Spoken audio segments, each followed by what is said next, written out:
Hey friends from all around the globe. Welcome to season 1 of Nikki's Noetic Nook. I'm your host, Nikki, an educator, a linguophile, and a global wanderer. Come on in, put on your coziest slippers, grab a glass of water. Let's get into it.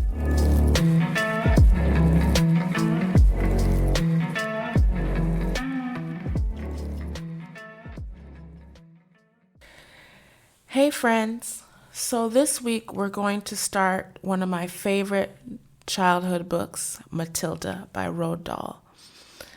I love this story.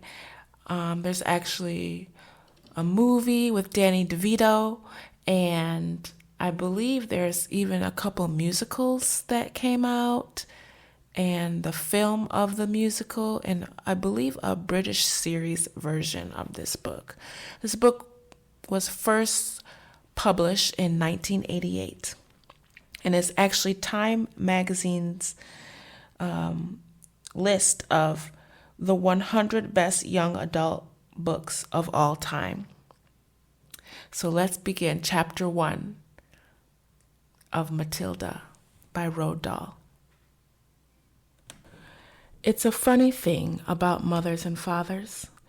Even when their own child is the most disgusting little blister you could ever imagine, they still think that he or she is wonderful. Some parents go further. They become so blinded by adoration, they manage to convince themselves their child has qualities of genius. Well, there is nothing very wrong with all of this. It's the way of the world.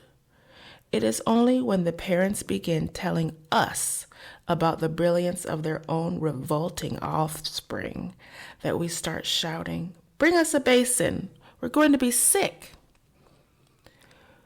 School teachers suffer a good deal from having to listen to this sort of twaddle from proud parents, but they usually get their own back when the time comes to write the end-of-term reports.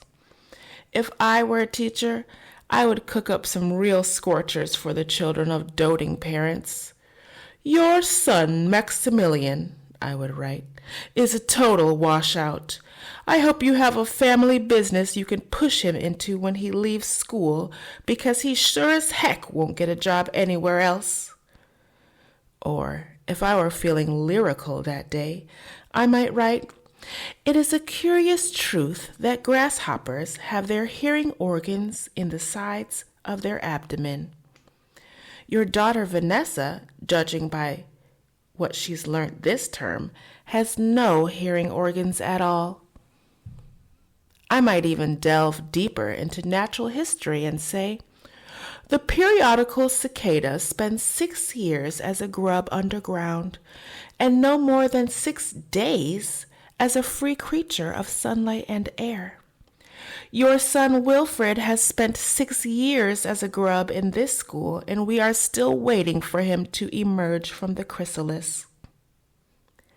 A particularly poisonous little girl might sting me into saying, "Fiona has the same glacial beauty as an iceberg, but unlike the iceberg, she has absolutely nothing below the surface." I think I might even enjoy writing end-of-term papers for the stinkers in my class. But enough of that. We have to get on. Occasionally, one comes across parents who take the opposite line, who show no interest at all in their children. And these, of course, are far worse than the doting ones. Mr. and Mrs. Wormwood were 2 such parents. They had a son called Michael and a daughter called Matilda, and the parents looked upon Matilda in particular as nothing more than a scab. A scab is something you have to put up with until the time comes when you can pick it off and flick it away. Mr. and Mrs. Wormwood looked forward enormously to the time they could pick their little daughter off and flick her away, preferably into the next county or even further than that. It is bad enough when parents treat ordinary children as though they were scabs and bunions, But it becomes somehow a lot worse when the child in question is extraordinary. And by that I mean sensitive and brilliant. Matilda was both of these things, but above all, she was brilliant. Her mind was so nimble, and she was so quick to learn that her ability should have been obvious even to the most half-witted of parents.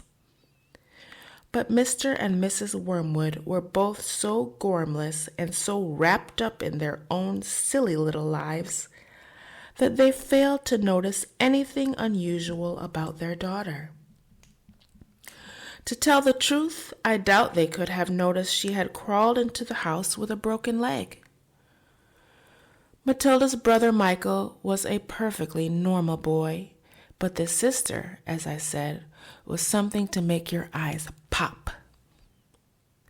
By the age of 1.5, her speech was perfect, and she knew as many words as most grown-ups. The parents, instead of applauding her, called her a noisy chatterbox and told her sharply that small girls should be seen and not heard. By the time she was 3, Matilda had taught herself to read by studying newspapers and magazines that lay around the house. At the age of 4, she could read fast and well, and she naturally began hankering after books. The only book in the whole of this enlightened household was something called Easy Cooking, belonging to her mother. And when she had read this from cover to cover and had learnt all the recipes by heart, she decided she wanted something more interesting. "Daddy," she said, "do you think you could buy me a book?" "A book?" he said. "What do you want a flaming book for?" "To read, Daddy." "What's wrong with the telly, for heaven's sake? We've got a lovely telly with a 12-inch screen, and now you come asking for a book? You're getting spoiled, my girl."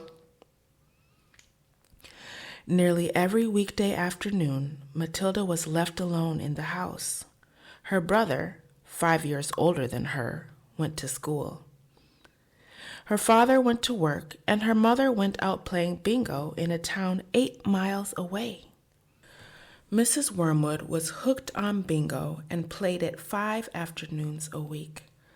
On the afternoon of the day when her father had refused to buy her a book, Matilda set out all by herself to walk to the public library in the village. When she arrived, she introduced herself to the librarian, Mrs. Phelps. She asked if she might sit a while and read a book. Mrs. Phelps, slightly taken aback at the arrival of such a tiny girl unaccompanied by a parent, nevertheless told her she was very welcome. "Where are the children's books, please?" Matilda asked. "They're over there on those lower shelves," Mrs. Phelps told her. "Would you like me to help you find a nice one with lots of pictures in it?" "No, thank you," Matilda said. "I'm sure I can manage." From then on, every afternoon, as soon as her mother had left for bingo, Matilda would toddle down to the library.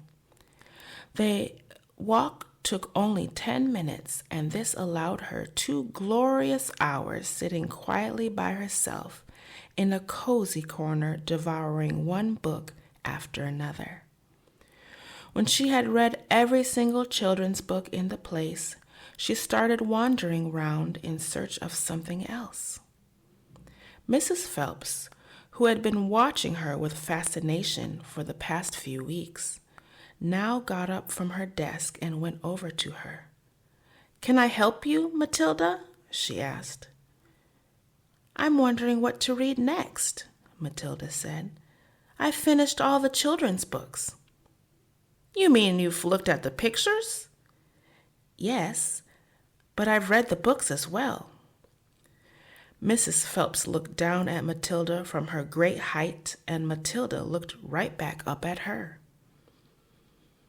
"I thought some were very poor," Matilda said. but others were lovely. I liked The Secret Garden best of all. It was full of mystery. The mystery of the room behind the closed door and the mystery of the garden behind the big wall. Mrs. Phelps was stunned. "Exactly how old are you, Matilda?" she asked. 4 years and 3 months, Matilda said. Mrs. Phelps was more stunned than ever, but she had the sense not to show it. "What sort of book would you like to read next?" she asked. Matilda said, "I would like a really good one that grown-ups read, a famous one. I don't know any names." Mrs. Phelps looked along the shelves, taking her time. She didn't quite know what to bring out. How, she asked herself, does one choose a famous grown-up book for a 4-year-old girl? Her first thought was to pick a young teenager's romance of the kind that is written for 15-year-old schoolgirls. But for some reason, she found herself instinctively walking past that particular shelf. "Try this," she said at last. "It's very famous and very good. If it's too long for you, just let me know and I'll find something shorter and a bit easier." "Great Expectations," Matilda read, by Charles Dickens. "I'd love to try it." "I must be mad," Mrs. Phelps told to herself. But to Matilda, she said, "Of course you may try it." Over the next few afternoons, Mrs. Phelps could hardly take her eyes from the small girl sitting for hour after hour in the big armchair at the far end of the room with a book on her lap. It was necessary not to rest it on the lap because it was too heavy for her to hold up, which meant she had to sit leaning forward in order to read. And a strange sight it was. This tiny dark-haired person sitting there with her feet nowhere near touching the ground, totally absorbed in the wonderful adventures of Pip and old Miss Havisham and her cobwebbed house, and by the spell of magic that Dickens, the great storyteller, had woven into his words. The only movement from the reader was the lifting of the hand every now and then to turn over a page, and Mrs. Phelps always felt sad when the time came for her to cross the floor and say, "It's 10 to 5, Matilda." During the first week of Matilda's visits, Mrs. Phelps said to her, "Does your mother walk you down here every day and then take you home?" "My mother goes to Ilisbury every afternoon to play bingo," Matilda said. "She doesn't know I come here." "But that's surely not right," Mrs. Phelps said. "I think you'd better ask her." "I'd rather not," Matilda said. "She doesn't encourage reading books, nor does my father." "But what do they expect you to do every afternoon in an empty house?" "Just mooch around and watch the telly." "I see." "She doesn't really care what I do," Matilda said, a little sadly. Mrs. Phelps was concerned about the child's safety on the walk through the fairly busy village, High Street, and the crossing of the road, but she decided not to interfere. Within a week, Matilda had finished Great Expectations, which in that edition contained 411 pages. "I loved it," she said to Mrs. Phelps. "Has Mr. Dickens written any others?" "A great number," said the astounded Mrs. Phelps. "Shall I choose you another?" Over the next 6 months, under Mrs. Phelps' watchful and compassionate eye, Matilda read the following books: Nicholas Nickleby by Charles Dickens, Oliver Twist by Charles Dickens, Jane Eyre by Charlotte Bronte, Pride and Prejudice by Jane Austen.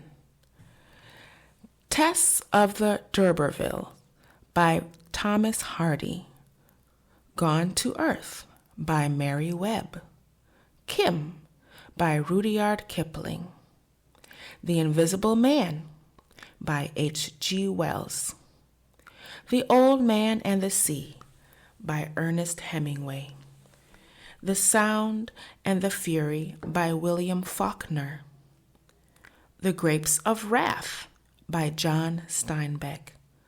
The Good Companions by J.B. Priestley. Brighton Rock by Graham Greene. And Animal Farm by George Orwell. It was a formidable list, and by now Mrs. Phelps was filled with wonder and excitement. But it was probably a good thing that she did not allow herself to be completely carried away by it all. Almost anyone else witnessing the achievements of this small child would have been tempted to make a great fuss and shout the news all over the village and beyond. But not so Mrs. Phelps. She was someone who minded her own business and had long since discovered it was seldom worthwhile to interfere with other people's children. Mr. Hemingway says a lot of things I don't understand, Matilda said to her, especially about men and women, but I loved it all the same. The way he tells it, I feel I am right there on the spot watching it happen. A fine writer will always make you feel that, Mrs. Phelps said. And don't worry about the bits you can't understand. Sit back and allow the words to wash around you like music. I will. Did you know, Mrs. Phelps said, that public libraries like this allow you to borrow books and take them home? I didn't know that, Matilda said. Could I do it? Of course, Mrs. Phelps said. When you have chosen the book you want, bring it to me so I can make a note of it, and it's yours for 2 weeks. You can take more than one if you wish. From then on, Matilda would visit the library only once a week in order to take out new books and return the old ones. Her own small bedroom now became her reading room, and there she would sit and read most afternoons, often with a mug of hot chocolate beside her. She was not quite tall enough to reach things around the kitchen, but she kept a small box in the outhouse, which she brought in and stood on in order to get whatever she wanted. Mostly it was hot chocolate she made, warming the milk in a saucepan on the stove before mixing it. Occasionally she made Bovril or Ovaltine. It was pleasant to take a hot drink up to her room to have it beside her as she sat in her silent room reading in the empty house in the afternoons. The books transported her into new worlds and introduced her to amazing people who lived exciting lives. She went on olden day sailing trips with Joseph Conrad. She went to Africa with Ernest Hemingway and to India with Rudyard Kipling. She traveled all over the world while sitting in her little room in an English village. All right, friends, that concludes Chapter 1 of Matilda by Roald Dahl. Here's a little food for thought. How is Matilda different from children her age? Think about that and share with me if you'd like. See you for Chapter 2. That's a wrap for today's episode. Be sure to share this with your friends. Do you have any suggestions for Season 2? Leave a comment and don't forget to like and subscribe. Or you can also send me an email at nnniklee@posteo.org. That's posteo.org. Don't forget to leave your slippers at the door, and we'll see you next time at Nikki's Noetic Nook.